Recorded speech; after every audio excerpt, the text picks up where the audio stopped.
like I could when I was small, and it's so picturesque. Looking through the crystal ball, can you picture this? And it isn't sabotage. Ciao, and welcome to Gio's Paintbrush, where 5 minutes is all it takes to be blown away by one of the world's greatest artists. It's been a few months since my last show, but I'm happy to be back at it today to explore a wonderful little painting by the 19th century French romantic Alexandre Gabriel-Decamps. While perhaps best known for his oils of the Orient and biblical pictures, Decamps' tender, beautiful treatment of scenes from everyday life in France and the colonies, like the subject of today's show, are remarkably powerful, capturing the quiet drama of domestic life and evoking a sympathetic, emotional response in the viewer that achieves what romantics called the sublime, the spiritual, the divine, the inspirational. Here's a brief look at Decamps' The Courtyard, circa 1855, part of the permanent collection of the Art Institute of Chicago. Thanks for joining us.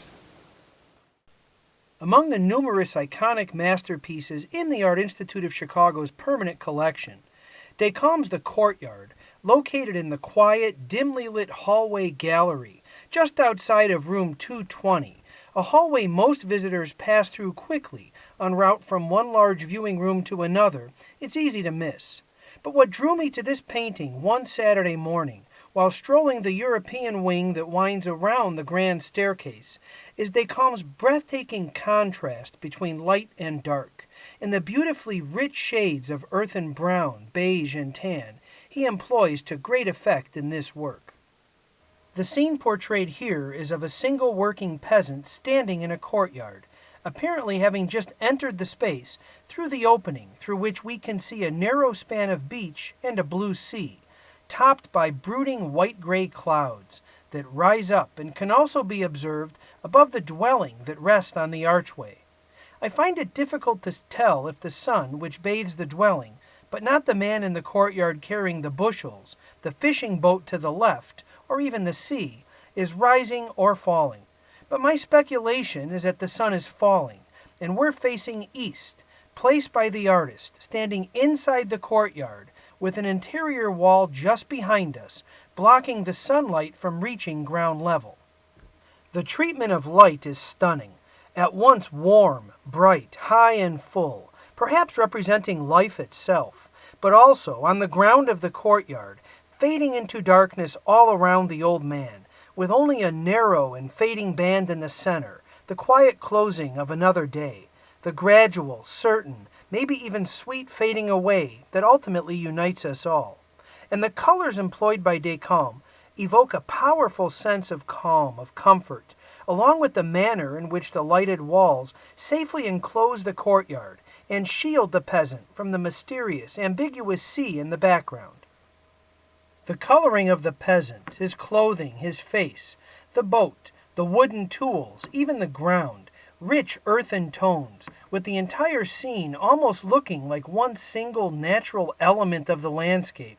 This painting possesses a wonderful unity, suggesting that the man depicted moves in perfect harmony with nature, with his place in the universe, residing here on the cusp between sea and land, and dwelling in a home, a shelter, that itself seems one with the landscape as darkness begins to fall. And only the bright red cap and vest worn by the man, and what appears to be his red cloak, draped over the side of the boat, diverge from the unified scheme, a color that suggests to me the man's individuality, his spirit, and his resilience.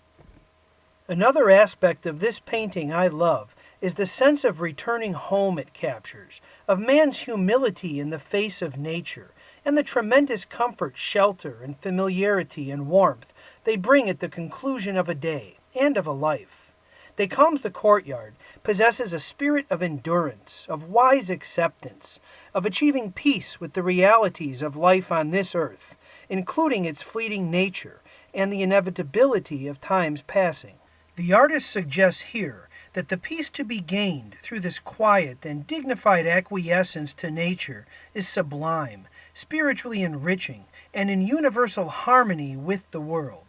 Inspiration and human fulfillment, to the point of experiencing something of the divine, was what Romanticism was all about, and in this lovely oil, the Frenchman, Alexandre Gabriel-Decamps, portrays this notion in a tender, moving, and unforgettable way. Grazie mille e ciao.